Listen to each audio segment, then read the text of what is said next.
Programme में आपको खुशामदीद कहते हैं नाज़रीन। मैं असदुल्लाह खान हूँ। प्रोग्राम है परदेश से देश तक और आज के इस प्रोग्राम में मेरे साथ शेख परवेज़ साहब मौजूद है जिनका ताल्लुक सरगोदा से है, लेकिन रहते ये काफ़ी अरसे से आयरलैंड में है। मसला इनका ये हुआ था कि 2006 में इन्होंने असलम कुचैला नामी शख्स से एक प्रॉपर्टी ख़रीदी थी और अपने नाम उसकी रजिस्ट्री करवाई, लेकिन कुछ अर्से के बाद इनको पता चला कि जिस शख्स से इन्होंने ये ज़मीन ख़रीदी वो तो असर और रसूख वाला आदमी है और वो उस पर काबिज़ है, यानी वो दे नहीं रहा है इनको कब्ज़ा।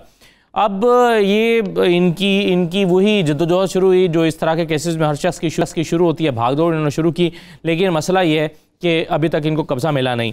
इस स्टोरी के हवाले से हम पहले भी प्रोग्राम कर चुके हैं, आज का फॉलोअप कर रहे हैं। असद मुनीर हमारे नुमाइंदे सरगोदा से, वो भी हमारे साथ मौजूद हैं और इनके वकील का मौक़िफ़ भी आपको देंगे शेख परवेज़ साहब का, और वकार मुश्ताक तूर साहब हमारे साथ मौजूद होंगे, माहिर कानून है, ये हमारे साथ प्रोग्राम में मौजूद रहेंगे।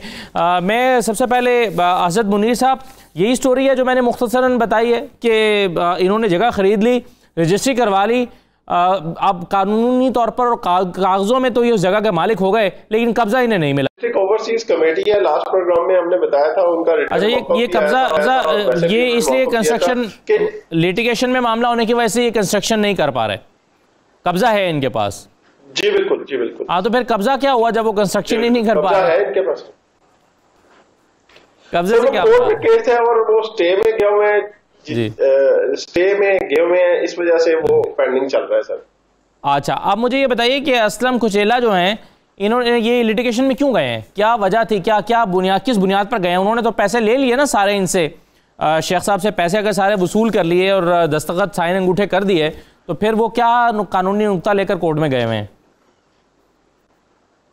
ये सर इस तरह के केसेस जो है ओवरसीज के साथ अमूमन आपके भी इल्म में आता होगा, यहाँ पे सैकड़ों के हिसाब से केसेस हैं जो ओवरसीज के इसी तरह के मामला होते हैं। जिन लोगों से ये खरीदते हैं उस वक्त ये लोग चेक नहीं करते ये लोग किस रेपुटेशन के मालिक लोग हैं, लेकिन इनका जो सीन था थोड़ा सा चेंज था, जिसमें ये क्योंकि साबिक एमएनए है, मुस्लिम नून के हैं और काफी असर और रसूख है, और जो भी पार्टी अब तक उसके बाद काफ लीग हुकूमत में आई तो ये काफ लीग में चले गए, ये पार्टियां चेंज करते रहते हैं। इनका सियासत बिजनेस नहीं है, इनका बिजनेस बेसिकली यही है, प्रॉपर्टीज जो है वो ये फरोख्त करते हैं, उसके बाद इसी तरीके से इनके बच्चे जो है वो नहीं, वो तो ठीक है हज़रत साहब, लेकिन मैं ये पूछ रहा था कि चलें अगर कोई बंदा नाजायज तौर पर भी कोर्ट में जाए तो कोई बहाना तो होता है ना उसके पास, तो वो नुक्ता क्या है, वो क्या कहते हैं, उनका मौक़िफ़ क्या है ये कुचैला साहब का, ये क्या कहते हैं कि मैं क्यों नहीं इनको कब्जा दे रहा? कोर्ट में क्या कहते हैं वो? कोर्ट में तो सर वो ये कहते हैं कि मैंने इनको ये जगह फरोख्त ही नहीं की, जबकि आपको रजिस्ट्री वगैरह जो प्रोसेस है उसमें बंदे को खुद जाना पड़ता है। वो वहां पे गए हैं, उनके स्टैम्प वगैरह अंगूठे वगैरह वहां पे हुए हैं, सारा कुछ हुआ है, और वहां पे सारा जो है ये प्रोसेस होने के बाद अब वो फिर इनकारी है कि मैं तो इनके साथ कोर्ट में गया नहीं। उनका बेसिकली जो इशू है वो अपनी औलाद के साथ था, अपने बच्चों के साथ था, उनकी असल में दूसरी शादी हुई नहीं, मैं अच्छा ये तो बड़ा सिंपल सा आप मुझे बता रहे हैं शेख परवेज़ साहब, आपने पैसे दिए, उन्होंने साइन अंगूठे किए, रजिस्ट्री आपके नाम हो गई, और अब वो कहते हैं कि मैंने पैसे वसूल ही नहीं किया आपसे और मैंने ये जगह फरोख्त ही नहीं किया आपको, आपका मेरा कोई लेन देन का मामला है ही नहीं। जी वो यही कहते हैं मेरे साथ फ्रॉड हो गया है, ये है वो है, तो ये मतलब को जानते ही नहीं हूँ, लेकिन वो खुद बयान दिए हैं उन्होंने, और बरास्ता ये थे डीलर्स रात भी थे जो यहाँ के मलक आफत स्टेट डील वाले हैं, वो साथ ही थे बल्कि, तो अच्छा। वो इन्होंने बयान दिए हैं और उसके बाद हमारी रजिस्ट्री हुई है, इंतकाल हुआ है, फिर उसके बाद नक्शा पास करवाया है, नक्शा वो प्लाजे का पास करवाया था, तो फिर वो जब काम चल। ये आपने कितने में जगह खरीदी थी और कितनी जगह है ये शेख साहब, कितने में खरीदी थी और कितनी जगह है? ये है जी सर, ये 113 मरले 90 सेंट ये टोटल जगह, और 2.5 करोड़ में हमने 113 मरले, यानी ये तकरीबन 6 कनाल के करीब हो गई, पौने 6 कनाल। अच्छा, अब ये कमर्शियल जगह है, कमर्शियल प्लॉट है जी, कमर्शियल जी, कमर्शियल, ठीक। अच्छा, और ये कब से कोर्ट में हैं आप इस केस को लेकर, यानी लिटिगेशन में कब से है ये सर? हम तो ली थी ये 2006 में, और 14 में इन्होंने बच्चों के से केस करवा दिया, हमारे बाप ने जगह बेच दी है, एक जगह नहीं है, इन्होंने पता नहीं कितने 22-23 बंदों का नाम दिया था। अच्छा, बच्चों ने केस कर दिया? हमने बेच दिए हैं, ये बच्चों से ये खुद ही करवाता है, अच्छा, कब्जा ग्रुप है ये लोग। और तो बच्चों से क्या केस करवाया है कि हमारे बाप ने बेच दिया? जी हमारे बाप ने बेच दिया है, तो वो ये हमारा हक बनता था 1 कनाल 2 मरले का खदरिया से। इन्होंने तो बात भी की थी मेरे साथ, भाई हमने ये दे दे हमें जगह, तो ये जो पैसे दिए हुए हैं वो ले लें 1 कनाल 2 मरले। तो मैंने कहा यार हमने ये प्लॉट जो लिया था अपने हिसाब से लिया था, हमारे बच्चे भी हैं, तो हमने बेचना नहीं है। तो उसके बाद फिर बीवी से करवा दिया, अजरा बेगम से, अभी बीवी से करवा दिया। भाई इसका अरसो रसूख था, ये MLA था, इन्होंने जमीनें अपने नाम करवा के बेच दी हैं। तो फिर दूसरे बेटे से करवा दिया। फिर आप खुद आखिर में ये वो केस वापस ले लिए इन्होंने, तीनों केस वापस लेकर फिर दोबारा जो है इन्होंने केस कर दिया। तो मुद्दा क्या है, अब ये चाहते क्या आपसे, असल में क्या चाहते हैं शेख साहब? आमतौर पर इस तरह के हथकंडों से लोग ये चाहते हैं कि जी हमें कुछ जरा जेब गर्म कर दें और जाएं आप, यानी तंग करने का मकसद ये होता है। तो इस केस में ये जो चेला साहब हैं ये क्या चाहते हैं आपसे? जी इनका रूल यही होता है साहब, यही होता है इनका, 5-10 लाख रुपए हमें दें और जाएं। पहले 1 कनाल 2 मरले जगह मांगी थी जी। तो फिर ये जेन तो इनका यही होता है, कोई बंदा नजदीक लगे हमें तो पैसे दे। अब तो वो मौकफ दूसरा आ गया ना चेला साहब का, भाई हमने जमीन बेची ही नहीं है, हम अब बंदों को जानते ही नहीं है ये कौन है। अच्छा, नहीं तो वो स्टेट डील वाले मलिक आफत साहब नहीं, वो गवाहान के दस्तखत हैं, ये तो ऐसे कैसे होता है? वकार मुश्ताक साहब, ऐसे कैसे हो सकता है कि एक बंदा साइन अंगूठे करे, दस्तखत कर दे, सब चीज़ें कर दे और वो फिर बाद में कह दे कि मैंने तो ये जगह बेची ही नहीं है? ये मुमकिन है सर वकार मुश्ताक साहब? पर होता ऐसे है कि इस तरह के मामला में जैसे आप पहले कह रहे हैं कि ये ब्लैकमेलिंग का एक जरिया होते हैं इस तरह के मामला। अब उसमें पूछने वाली बात ये है कि उस अराजी का कब्जा किनके पास है? तो भाई जरा बताएंगे कि उस प्रॉपर्टी का कब्जा किनके पास है? क्योंकि पोजेशन जो है वो ये कहते हैं कब्जा मेरे पास है, लेकिन उस पर कोई कंस्ट्रक्शन वो नहीं हम कर सकते क्योंकि वो लिटिगेशन में है मामला। कब्जा इनके पास। ये होगा ना कि अदालत ने कोई स्टे वगैरह ग्रांट कर दिया होगा ऐसे ही। और बुनियादी तौर पर ये मामला जो है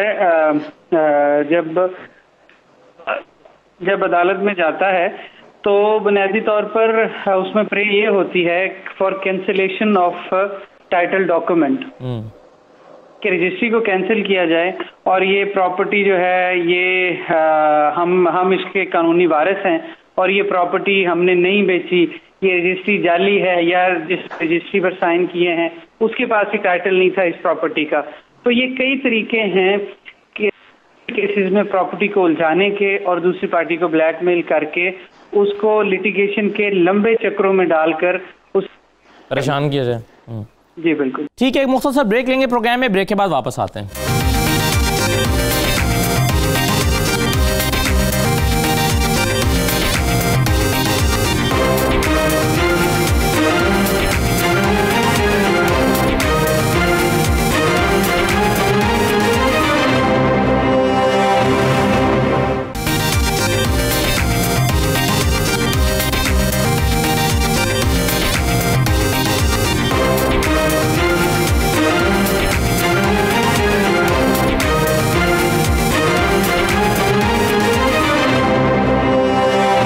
प्रोग्राम में आपको दोबारा खुश आमदीद कहते हैं। असद मुन्नी साहब, ये आम तौर पर इनकी रेपुटेशन वहाँ पर क्या है? क्या ये इनका नाम क्या पहले भी किसी कंट्रोवर्सी और किसी कंट्रोवर्सी में भी आया हुआ है असलम कुचैला साहब का? और क्या प्रॉपर्टी के हवाले से और भी इस तरह के मामला इनके लोगों के साथ चल रहे हैं या साफ सुथरा काम करते हैं? क्योंकि अगर वो इस तरह की रेपुटेशन हो जाए तो फिर लोग लेन देन ही नहीं करते, फिर तो कोई शेख परवेज फंसता है आकर जो बाहर बैठा हो। जी बिल्कुल, ये बिल्कुल आप सही कह रहे हैं। रेपुटेशन इनकी इसी तरह की है कि रेपुटेशन में ये कई और केसेस भी हैं। इसके अलावा इन्होंने टाउन बना के बेचे, उसमें भी या इनके बच्चे जो हैं वही केस करते हैं, उसमें भी सेम प्रोसेस हुआ और उसमें इनके ऊपर काफी वो नैब में भी केस किया, लेकिन असर रसूख की वजह से आज तक कार्रवाई नहीं हुई।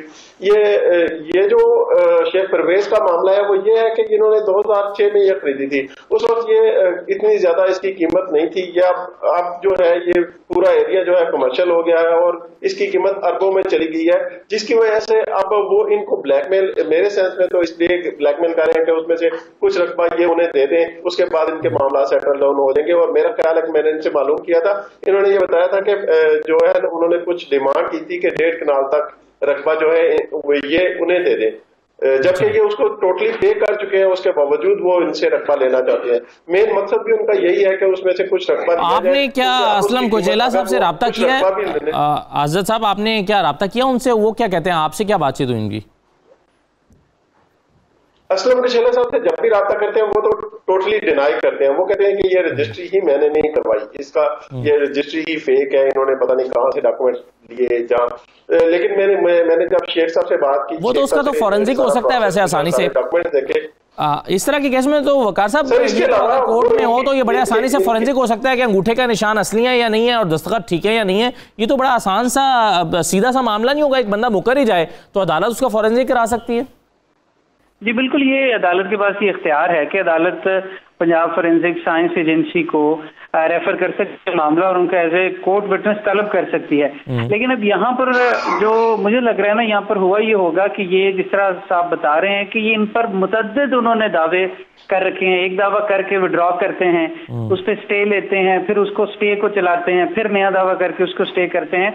तो इनको इस मामले के अंदर इन्होंने जो भी अभी इनका दावा पेंडिंग है उसमें इनको अदालत में फौरी तौर पर एविडेंस में जाकर फौरी तौर पर ये दरखास्त देने की चाहिए कि जहाँ पे इसका फोरेंसिक इस डॉक्यूमेंट का फोरेंसिक ऑडिट करवा लिया जाए और उससे फिर दूध का दूध और पानी का पानी जाहिर हो जाएगा। सही है। बुनियादी तौर पर होता क्या है कि ये दावे जो ब्लैकमेल करने के लिए दावे किए जाते हैं सिविल अदालतों में, वो सिर्फ इसी हद तक होते हैं कि अदालत से स्टे लिया जाए और मामले को लिंगर ऑन किया जाए और जिस पार्टी के पास कब्जा है या जिसके पास टाइटल है उनको इतना ज़लीलो ख्वार किया जाए ताकि उनकी प्रॉपर्टी आगे भी ना बिके, वो कोई कंस्ट्रक्शन भी ना कर सके। बिल्कुल, क्योंकि वो जान छुड़वाएं और जी, क्योंकि वो जो दूसरी पार्टी है, मतलब जिन्होंने बेचा है या जो दावे कर रहे हैं, वो तो उनका तो काम ही है ना, वो तो ज़हनी तौर पर तैयार है कि हमने ये करना है, उनका तो कुछ भी गया नहीं है उसमें, सिवाय इसके उन्होंने मुस्तकिल वकील रखा होगा और वकील को लगा रखा होगा इस काम पे। बिल्कुल, प्रॉपर्टी पैसे वसूल कर चुके हैं कई साल पहले,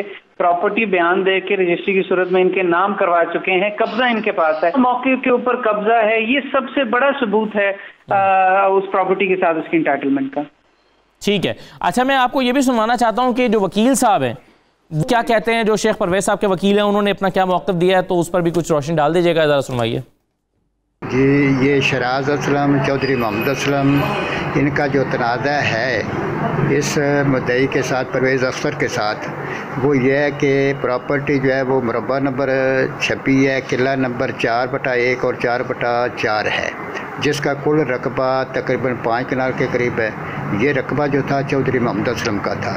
चौधरी मोहम्मद असलम ने ये रकबा अपनी बीवी और बेटों के नाम लगवाया, लेकिन जिस वक्त ये MNA हुए सरगोदा से, तो इन्होंने ये रकबा इंतकाल नंबर 7047 और 7048 के रूप से अपने नाम करवा लिया। तो उसके बाद जाकर मतलब जिस वक्त इनके बेटों ने 8 साल गुजर गए, तो उसके बाद इन्होंने अपने बेटों से और अपनी बीवी से आकर ये दावा दायर करवा दिया कि जी प्रॉपर्टी जो है इसका तो मैं मालिक हूँ और इनका कोई ताल्लुक़ और वास्ता नहीं। इसके बेटों ने यह दावा दायर कर दिया, वो दावा अलहदा चल रहा है। इसके साथ ही मोहम्मद असलम ने जिस वक्त ये प्रॉपर्टी अपने नाम करवाई, तो उस वक्त ये प्रॉपर्टी इन्होंने परवेज जो है मौजूदा मतलब परवेज इसको फ़रोख्त कर दिया 2.5 करोड़ रुपये में। 2.5 करोड़ में जब फ़रोख्त किया तो उसके ख़िलाफ़ दावा दायर कर दिया कि मैंने तो ना बैनामा करवाया है, ना इसे कब्ज़ा दिया है, ना इसे पैसे लिए हैं। अब ये केस इसका मतलब चौधरी मोहम्मद असलम का, उसके बेटों का और उसकी बीवी का जो है ये अदालत दीवानी में चल रहे हैं। अदालत दीवानी में इस वक्त स्टे पे बहस हुई। जो हमने केस किया हुआ था कि मैंने ये रकबा ख़रीद कर रखा है और मैं मौके पे बतौर मालिक काबज़ हूँ, मेरे कब्ज़े में मुदाखलत ना करें, उसमें स्टे एप्लीकेशन दी जो थी वो हमारी मंजूर होकर स्टे हमारे हक़ में कन्फर्म हो चुका है। लेकिन जो उनकी दरख्वास्तें थीं, एक तो तकर्री कमीशन की थी, एक स्टे की थी, वो दोनों खारिज हो चुकी हैं। अब इस वक्त ये जो मैटर इन इशू जो है स्टे के बारे में और तकर्री कमीशन के बारे में इनकी अपीलें चल रही हैं। एडिशनल सेशन जज चौधरी मोहम्मद अफजल फ़हीम साहब हैं, उनके पास हैं, और एक अपील जो है वो फरहान साहब एडिशनल डिस्ट्रिक्ट सेशन जज है, उनके पास है।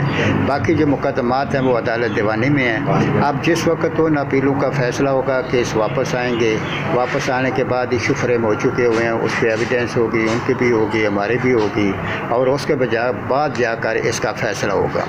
अब इसमें 6 महीने लगते हैं, साल लगता है, या मतलब जितना भी अरसा लगता है उसके बारे में सरदस्त कुछ नहीं कहा जा सकता, क्योंकि वो रूटीन मैटर होता है। कभी मतलब डिले भी हो सकता है, अर्जेंट भी हो सकता है, सारा कुछ हो सकता है। ये तो वकील साहब का मौक़िफ़ था। तूर साहब, अब क्या वे फॉरवर्ड आपके ख्याल में बनता है इस केस में? अच्छा, बेसिकली जो वकील साहब ने मौक़िफ़ दिया है, मैं वो आपको समझा देता हूँ। उन्होंने ये कहा है कि इनकी तरफ से 2 दावे दायर किए गए हैं। एक इनकी तरफ से कि मैंने प्रॉपर्टी को बेचा नहीं है, और एक इनकी औलाद की तरफ से कि ये प्रॉपर्टी तब हमारे नाम थी, हमारे वालिद। ये तो कॉन्ट्राडिक्शन हो गई आपस में। जी बिल्कुल।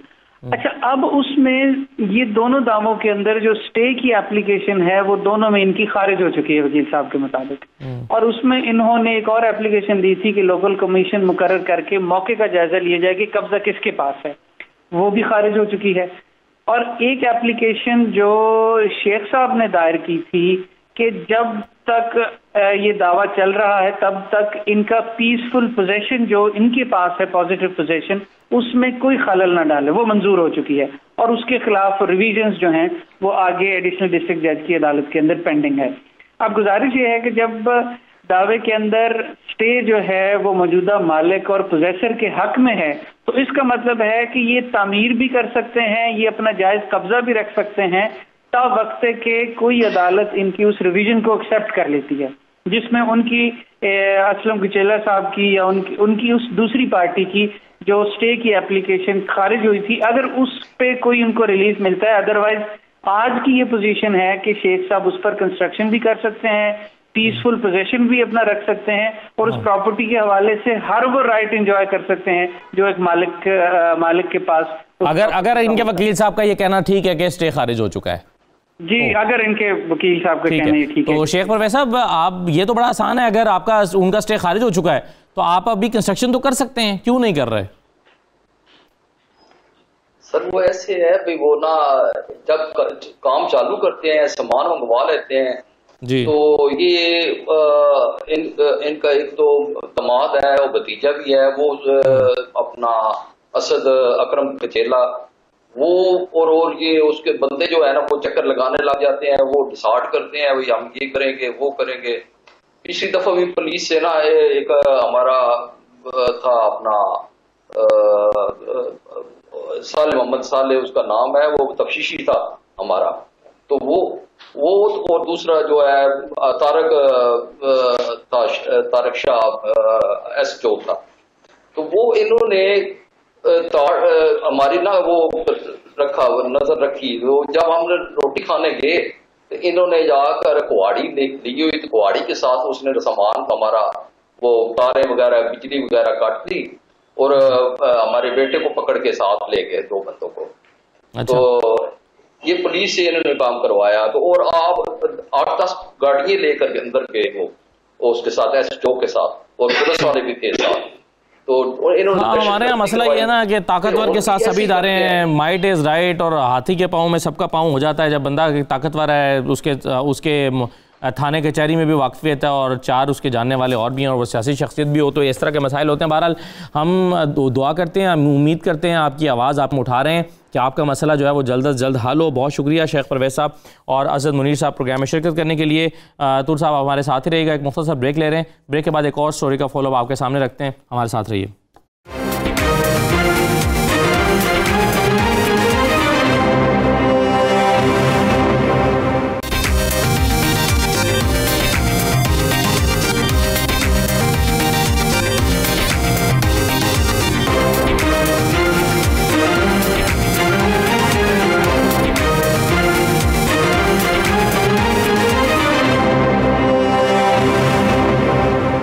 प्रोग्राम में आपको दोबारा खुशामदीद कहते हैं। प्रोग्राम के इस हिस्से में मेरे साथ मोहम्मद अली साहब मौजूद हैं, जो बरतानिया में रहते हैं एक अरसे से, और वैसे इनका ताल्लुक जो है वो समंदरी से है, जो कि डिस्ट्रिक्ट फैसलाबाद में आता है।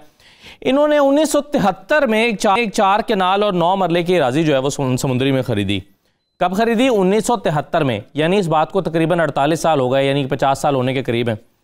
1973 में ये अराजी ख़रीदते हैं, अपने नाम पर रजिस्ट्री करवाते हैं, इंतकाल के लिए दरख्वास्त देते हैं और वापस चले जाते हैं। और जब 5 साल बाद आते हैं तो पता चलता है कि ये तो इंतकाल इनके नाम पर हुआ ही नहीं था और इस पर तो कोई काबिज़ होकर बैठ गया है। यानी पाकिस्तान में माशाल्लाह 1973 में भी वही काम हो रहे थे जो आज 2018 में हो रहे हैं। तो 40, 45, 50 साल हो गए हैं। कब्ज़ा माफिया जो है उनके वही अतवार हैं जो पहले थे और आज भी हैं, यानी इनकी कल कोई सुधार नहीं सका पाकिस्तान में। अच्छा, बहरहाल कहानी ये है जो मैं आपको बता रहा था कि ये चले गए वापस, और जब वापस आए 5 साल बाद तो पता चला कि इंतकाल इनके नाम पर हुआ नहीं है और कब्ज़ा माफिया यहाँ पर आकर बैठ गया। ये अदालत चले गए। अदालत में इन्होंने अपने जो है वो अपने हक़ के हुसूल के लिए दरख्वास्त दी और हुआ ये कि 1986 में जाकर इनके हक़ में जो है वो इंतकाल हो गया और ये एक जो है वो एक तरह से दोबारा इस पर काबिज़ हो गए। लेकिन जो कब्ज़ा माफिया था वो भी आपको पता है कुछ लिए दिए बगैर जान छोड़ता नहीं है। तो उन्होंने कई बार अदालत में वो चले गए इंतकाल को खारिज कराने के लिए, कभी स्टे ऑर्डर का सहारा लेने की कोशिश की, लेकिन बहरहाल हुआ ये कि हर बार उनकी अपीलें खारिज होती रही और 2014 में 43 साल बाद जो है वो बाकायदा तौर पर इंतकाल जो है इनके नाम पर दर्ज हो गया। लेकिन कब्ज़ा इनको मिल सका सिर्फ 15 मरले का। 4 किनाल और 9 मरले से जो 15 मरले जगह मौके पर खाली थी वो तो कब्ज़ा मिल गया, लेकिन बाकी की जगह पर जो कब्ज़ा माफिया बैठा हुआ था वो कब्ज़ा इनको नहीं मिला। और ये आज 2018 जब अपने इख्तिताम की तरफ बढ़ रहा है तो आज भी ये कब्ज़ा इनको नहीं मिला। मेरे साथ मोहम्मद अली साहब मौजूद हैं, जैन अशरफ हैं, समंदरी से हमारे नुमाइंदे हैं, और वकार मुश्ताक साहब तो मौजूद ही। सबसे पहले तो मुझे जैन अशरफ साहब ये बता दें, स्टोरी यही है जो मैंने बताई है कि 15 मरले का कब्ज़ा मिला है, इंदराज अब इनके कागज़ों में ये मालिक हो चुके हुए हैं, इंतकाल इनके नाम पर हो गया है, लेकिन ज़मीन पर मौके पर ये सिर्फ 15 मरले के मालिक है, बाकी पर कोई और काबिज़ है। जी सर, आप जैसे आपने फरमाया बिल्कुल ऐसा ही है। तो इनका जो 4 कनाल 9 मरले जगह थी ना जी, उस पर ये लोग अपने रजिस्ट्री करवाने के बाद बैरून मुल्क चले गए, मगर बदनसीबी से इंतकाल ना हो सका, जिस वजह से वहाँ पर कब्जा ग्रुप जो है वो हरकत में आ गए। उन्हें मालूम हो गया कि मसूफ जो है वो मुल्क से बाहर चले गए हैं। तो उन्होंने अपने असर और रसूख से हल्का पटवार और मुतल्लिका अफसरान से मिलकर इनकी जगह पर कब्जा भी करवाया और उनको बाकायदा रजिस्ट्रियाँ भी करवा दी हैं। ठीक है। और जब मैंने उनसे उनका मौक़िफ़ लिया था तो उन्होंने बताया था कि हमने रजिस्ट्रियाँ और इंतकाल हमारे पास दोनों कागजात मौजूद हैं। मोहम्मद अली साहब के हक में जी, मोहम्मद अली साहब के हक में इस वक्त ये रजिस्ट्री, इंतकाल और सब कुछ? नहीं सर, वो उनके पास है जो कब्जा ग्रुप है, उन्होंने रजिस्ट्री भी करवा ली अपने नाम पर और इंतकाल भी अपने नाम पर करवा के कब्जा भी किया हुआ है इनकी जगह पर। नहीं, अब वो रजिस्ट्री और इंतकाल किसके नाम पर है उस जमीन का? उसका इंतकाल और जो रजिस्ट्री है उन लोगों के नाम पर है जिन्होंने कब्जा किया हुआ है, कब्जा माफिया ने। अच्छा, हाँ जी। तो ये मोहम्मद अली साहब के नाम पर क्या है? ये असल में ये जगह थी मोहम्मद अली साहब के नाम पर ना, जिन्होंने नहीं, अब इसकी 2 रजिस्ट्रियां हैं क्या? एक मोहम्मद अली साहब के पास भी तो कोई रजिस्ट्री होगी ना? जी, मोहम्मद अली साहब के पास भी रजिस्ट्री है और उनके पास भी है, कब्जा माफिया के पास भी रजिस्ट्री है? हाँ जी, उनके पास भी रजिस्ट्री है जी। तो ये 2 रजिस्ट्रियां बना के किसने दी हैं एक जमीन की? ये पटवारी जो हल्का पटवार और तहसीलदार साहब होते हैं जी, उन्होंने। अच्छा, अब यानी कि 2 बंदे एक जमीन की 2 बंदे रजिस्ट्रियां लेके फिर रहे हैं। एक मोहम्मद अली साहब जिन्होंने 1973 में खरीदा था और एक वो जो 5 साल बाद काबिज हो गए थे और आज तक वो उस पर काबिज है। एक रजिस्ट्री उनके पास है? उनके पास है जी। अच्छा, तो इसमें से पूरी जगह में से 15 मरले का कब्जा जो है वो ये मोहम्मद अली साहब के पास है, बाकी सारा कब्जा माफिया के पास है? कब्जा माफिया के पास है जी। अच्छा, ये स्टोरी है। अच्छा, अब मैं ये तो मोहम्मद अली साहब, आपने इस जगह पर 2014 में तो मुकम्मल तौर पर इंतकाल आपके नाम पर हो गया था ना ये, तो उसके बाद फिर ये इंतकाल उनके नाम पर कैसे चला गया, या जब आपके नाम पर इंतकाल हुआ है तब उनके नाम पर भी इंतकाल मौजूद था? सर बात सुने जी। सन 14 में जो डिग्रियां थी उनके मुताबिक मेरे नाम हो गए, तो इंतकाल भी मेरे नाम हुआ। ठीक है। लेकिन ओवरसी कमेटी ने, मैंने इतने साल की बात है जी, सन 37 से मैं 73 में लिया था, तो मैं तो आता जाता रहा था, इतने की जमीन नहीं जितना मेरा नुकसान हो गया इंग्लैंड में। लेकिन सन 14 में इंतकाल भी हुआ, रजिस्ट्री भी होगी मेरे नाम, इंतकाल भी हो गया। लेकिन 15 मरले खाली थे। ओवरसी कमेटी ने, मैंने बताया भी मेरे साथ ये जुल्म हो रहा है। हाँ। उन्होंने खाली जगह उन्होंने कहा ये 15 मरले खाली पड़ा है, ये तो रखो बाबा जी, बाकी बातें बाद में देखते हैं। हाँ जी, तो बाकी जो है ना कोठियां, उन्हें अमीर लोग हैं, उन्होंने कोठियां पाई हैं, उन्होंने कोठी वहां डाली हुई है। अच्छा, वो कब्जा नहीं छोड़ते। हाँ। जब मैं वहां जाता हूँ तो मुझे डराते नहीं, मगर ये तो देखे ना, आप कोर्ट में तो फौरन चले गए थे 5 साल बाद, उसके बाद ये कंस्ट्रक्शन हुई होगी ना, तो जब मामला कोर्ट में था तो फिर ये कंस्ट्रक्शन कैसे हो गई? सर उन्होंने जब पहले ना, जब उन्होंने कब्जा किया था उस वक्त उन्होंने ये पुराने घर बने हुए हैं जो हम तस्वीरों में देख रहे हैं, फुटेज में देख रहे हैं, पुराने बने हुए हैं, आज से कोई 1986 से पहले? कुछ पुराने हैं, कुछ मेरे जो इंतकाल हुआ, कुछ उसके बाद बने हैं। अच्छा, वो जुबेद वगैरह है ना।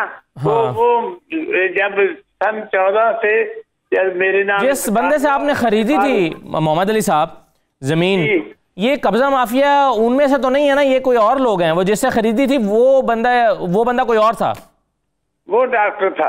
अच्छा, तो वो डॉक्टर साहब ने आपके हक में गवाही दी अदालत में जाके कि मैंने तो इनको बेची थी? जी सर, वो जाके उन्होंने मेरे गवाही दी कि ये जगह मैंने मोहम्मद अली को बेची है। अच्छा, फिर मैंने तो जब यहाँ पर पहली मर्तबा कोई घर ईंट रख रहा था तो आपका कोई भाई, रिश्तेदार, कोई चचा, भतीजा, भांजा, कोई भाई, कोई बेटा, कोई नहीं था देखने वाला कि यहाँ पर आपकी जमीन पे कोई ईंटें रख के चला गया? सर मेरा ब्रदर लॉ था। हाँ। वो बेचारा कचहरी में जाता था, वो अल्लाह को प्यारा हो गया। अच्छा, उसके बाद मैं ही आता जाता हूँ। अच्छा, जो एक 15 मरले का जो है ना, वो कब्जा हमें दिलाया था। हाँ। ये लोग कब्जा माफिया के बाद उसके दोबारा उनके पास गए। ठीक है। तो उन्होंने दोबारा कब्जा की कोशिश की। ठीक है। तो फिर मैंने सीपीओ के पास गया, उनके पास रोया भी ये मुझे जुल्म हो रहा है मुझ पर। सीपीओ साहब ने फिर दोबारा उनको कहा कि इनको अंदर करो, इन पर पर्चा दो। अच्छा, तो मोहम्मद अली को कब्जा दिलाओ। फिर उन पर पर्चा दिया तो वो उनको अंदर किया, अंदर भी किया। अच्छा, तो फिर 15 मरले का कब्जा फिर दोबारा दिला दिया। अच्छा, तो ये अब जी 6-7 कोठियां है ना वहाँ पड़ी, अमीर लोग हैं जी, वो अदालत में केस चल रहा है। अच्छा, अब मैं वकार साहब एक जज के पास वो इकट्ठे किए हैं। हाँ। एक जज के पास वो मुकदमे हैं। ठीक है। अच्छा, कई दफा इंग्लैंड से आया, उनसे भी रिक्वेस्ट की भी सर मेरा पीछे नुकसान होता है, मेरी बिजनेस है, मेरे बच्चे हैं, मैं इतना मेरा खर्च होता है यहाँ आकर। पर सुबह मैं जाता हूँ कचहरी में, जज साहब का, वकील साहब का मैं मुंह देखकर कचहरी का, तो वापस घर चला जाता हूँ। 1 महीने की तारीख दे देते हैं, फिर जाते हैं तो जज नहीं आया। सर हमें कब्जा दिलाया जाए, जो जज है उसको उसे कहें कि इसका फैसला करे जैसे भी करता है। तूर साहब, अब देखें ये स्टोरी, अब एक बाबा जी जो हैं मोहम्मद अली साहब, बाबा जी मैं इनको एहतराम और रिस्पेक्ट में कह रहा हूँ क्योंकि ये बुजुर्ग आदमी है और इन्होंने अपनी सारी जिंदगी जो है वो एक इशू में गुजार दी। मैं तो 28 साल का सी जो मैं लही। हाँ जी, मैं 86 का हूँ। 86 के, यानी पूरी जिंदगी एक बंदे की एक कंट्रोवर्सी में गुजर गई। वकार साहब, आप जो है मेरे वो एजुकेटेड बच्चे हैं। हाँ। कोई वकील है, कोई सॉफ्टवेयर इंजीनियर है। हाँ। वो कहते हैं हमने पाकिस्तान ज्यादा ही नहीं। जी ठीक है, एक मुख्तसर ब्रेक लेंगे यहाँ पर प्रोग्राम में, ब्रेक के बाद वापस आते हैं।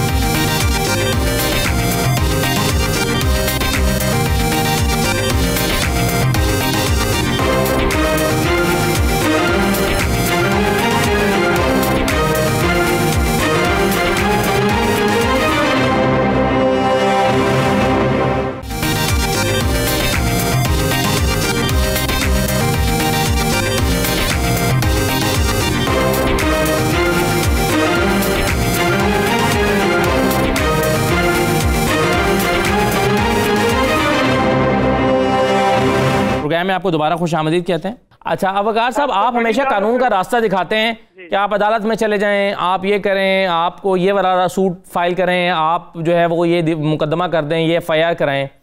अब ये देखें, एक बंदा 1973 में ज़मीन खरीदता, 28 साल का था, अब 86 साल का हो गया है, तो और कोई उन्होंने रास्ता छोड़ा नहीं है। वकार तूर साहब, आपकी इस इल्म में सारी कैसे आप तबसरा करेंगे कि वो लोग जिनको जो बासर हैं, अब वो इदारे भी तो देखे ना कि जिन्होंने 2 रजिस्ट्रियाँ करके दे दी हैं, 2 इंतकाल करके, उनका यार उनको छोड़ो, तुम ये लो, ये हमें तुम माल पानी लगाओ और रजिस्ट्री हम तुम्हें करके देते हैं, तुम बैठे रहो आराम से। अब वो जो बैठे हैं वो भी रजिस्ट्री लेके बैठ गए हैं।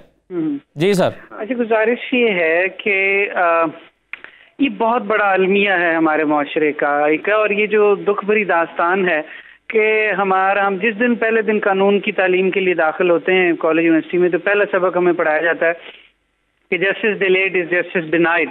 और अगर आज 83 साल की उम्र तक इनको इंसाफ नहीं मिल सका तो इसका मतलब है कि रियासत बुरी तरह नाकाम हुई है इनको इंसाफ देने में।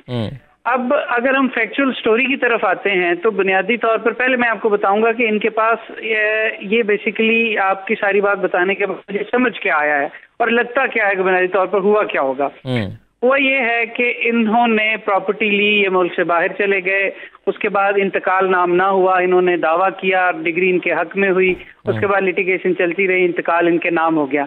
लेकिन उस दौरान चूंकि उस पर कुछ लोग उस पर कब्जा कर चुके थे, तो उन्होंने क्या काम किया, और ये कब्जा ग्रुपों का एक बड़ा नोन फार्मूला है। वो क्या करते हैं कि जगह पर कब्जा जमा के उसको आगे छोटे छोटे हिस्सों में बांट कर आगे उसकी जाली रजिस्ट्री करके बेच देते हैं और उनसे पैसे ले लेते हैं, ताकि जब वो लोग जिन्होंने पैसे देकर थर्ड पार्टीज उसमें एंटर होती हैं तो वो एक राइट उनका किसी न किसी तरीके से बहरहाल कानून में मौजूद होता है कि ये बोनाफाइडी परचेजर। अच्छा वकार साहब, मैं कथा कलामी के लिए तो माजरा चाहता हूँ, मैं आप अपनी बात मुकम्मल कर लीजिएगा, लेकिन मेरे साथ एजाज असलम साहब ने हमें ज्वाइन किया है, वज़ीर बराए इंसानी, एजाज आलम साहब ने, वज़ीर बराए इंसानी हुकूक और अक़लियत। मैं एजाज साहब आपको बहुत शुक्रिया अदा करता हूँ, प्रोग्राम में आपने ज्वाइन किया। हम जिन साहब का मसला यहाँ पर अपने प्रोग्राम में डिस्कस कर रहे हैं कि बरतानिया में रहते हैं, इन्होंने 1973 में एक प्रॉपर्टी खरीदी थी 4 कनाल और 9 मरले की, और इसका कब्जा आज तक इनको नहीं मिला। इनमें से सिर्फ 15 मरले मिला पूरी जिंदगी लगाकर इनको, और अब इनकी उम्र 86 साल है, तब इनकी उम्र 28 साल थी।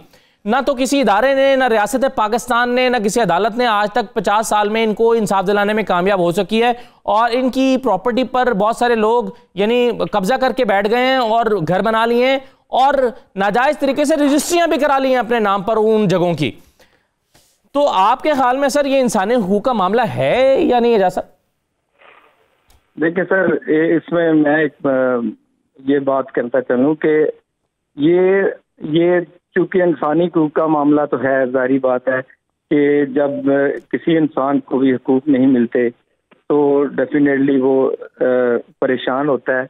असल में इसमें जो मुझे चीज़ नजर आई है कि ये हमारा जो जुडिशल सिस्टम है ना जी, इसमें बेहतरी की ज़रूरत है, क्योंकि देखें 50 साल में वो ये साबित नहीं कर सका अपनी कि वो इसका मालिक था। तो हमारे सबसे बुनियादी चीज़ है कि हमारा जो जुडिशल सिस्टम है इसमें बेहतरी लाने की ज़रूरत है, क्योंकि ये देखें ये 50 साल से अगर ये कोर्ट्स में ये केस चला है तो उसको अभी तक उसका हक, और इसके नतीजे में इनके बच्चे कहते हैं कि हमें पाकिस्तान जाना ही नहीं है, छोड़ें पाकिस्तान ही नहीं जाएंगे, हम पढ़े लिखे बच्चे हैं, वो कहते हैं अब नहीं जाएंगे। अब वो उन्होंने बच्चों ने देखा ना, जब ये वाकया हुआ जैसा उस वक्त ये 28 साल के थे, फिर उनकी शादी हुई, फिर बच्चे पैदा हुए, बच्चे भी अब बूढ़े हो रहे होंगे, 50-50s में दाखिल हो रहे होंगे, और वो बच्चे जो हैं वो क्या पाकिस्तान के बारे में उनका इमेज होगा। मैं यही बात कहता हूँ कि किसी एक बंदे के फेल से ये पूरा माशरा जो है, पूरी पाकिस्तानी कौम बदनाम होती है।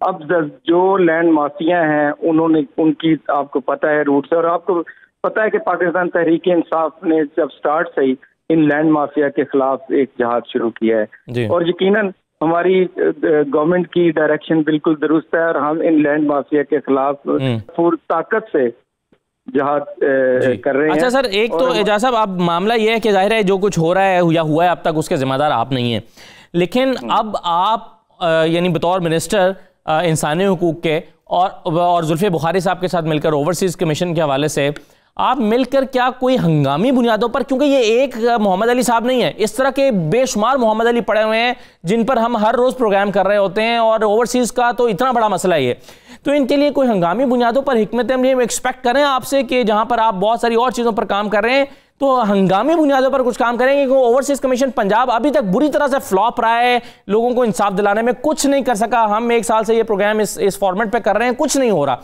तो क्या हम आपसे तवक्को करें कि आप जुल्फे बुखारी साहब के साथ मिलकर और इंसानी हुकूक की मिनिस्ट्री मिलकर कुछ काम कर सकती है इस पर? बिल्कुल, तो आप दुरुस्त कह रहे हैं, लेकिन बात यह है कि आपको ये भी पता है कि जो हमारे प्राइम मिनिस्टर साहब हैं इमरान खान अपनी बहुत सारी तकरीरों में ओवरसीज के बारे में वो ज्यादा मोहब्बत रखते हैं जी। और उन्होंने हमेशा ओवरसीज के जो लोग हैं उनको अपना सरमाया करार दिया है और उन्होंने हमेशा कहा कि जब भी कोई परेशानी होती है ओवरसीज के लोग हमें सपोर्ट करते हैं। बात यह है कि जो पहले हुआ, आपको पता है कि जो पहली हुकूमतें थी उनका सारा जो है उन्होंने लैंड माफिया के लोग अपने साथ रखे हुए थे, जिन्होंने पूरे शहरों को अपनी लपेट में लिया हुआ था। लेकिन इंशाल्लाह हम आपको यकीन दिलाते हैं, जुल्फिकार बखारी साहब जैसे आए हैं पंजाब में, वसीम चौधरी साहब, और ये सब मिलकर आपको इंशाल्लाह ये एक सवाल मैं सर आपकी मौजूदगी में मैं एजाज साहब एक सवाल आपकी मौजूदगी में मोहम्मद अली साहब से पूछना चाहता हूँ। मोहम्मद अली साहब, जब इमरान खान साहब ने अभी डैम के लिए पैसे मांगे थे कि बैरून मुल्क मुकीम पाकिस्तानी पैसे भेजें, तो आपने क्या डैम फंड में कोई पैसे भेजे थे मोहम्मद अली साहब? मैंने 2000 करोड़ दिया अभी। हाँ जी। तो देखें इसका मतलब ये है, बाद भी हमने कहा कि हम दोबारा देंगे। जी एजाज साहब, इसका मतलब ये है कि एक शख्स को जिससे को रियासत पाकिस्तान इंसाफ नहीं दे सकी, वो अभी भी उम्मीद का दामन नहीं छोड़ रहा इमरान खान साहब से। ये जनाब ये बड़ी बदकिस्मती है। ये बड़ी रिक्वेस्ट जी मोहम्मद अली साहब। सर मेरी एक रिक्वेस्ट है, चीफ जस्टिस को मैं रिक्वेस्ट करता हूँ कि जज साहब जो है ना उसके पास सारे मुकदमे हैं, उनका फैसला दे दे। सो जब फैसला होगा हम अपने, अगर होगा तो हमें मिल जाएगा, जो उनका होगा तो उनको मिल जाएगा।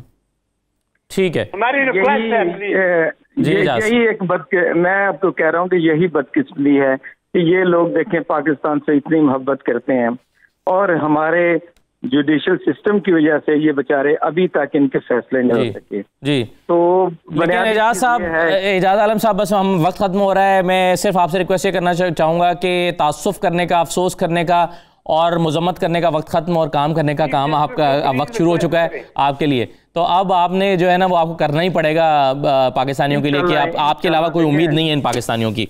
आपका बहुत शुक्रिया एजाज आलम साहब। वकार मुश्ताक साहब, वाइंड अप कर दीजिएगा। जी, मिनिस्टर साहब ने बड़ी अच्छी बातें की और बड़े अच्छे अज़म का इजहार किया। बुनियादी तौर पर मैं आपको डिटेल्स बता रहा था कि जो मेरी समझ में आई है, कब्जा ग्रुप ने आगे फर्दर लोगों को रजिस्ट्री करवा दी, जिससे ये मामला मजीद उलझाव का शिकार हो गया।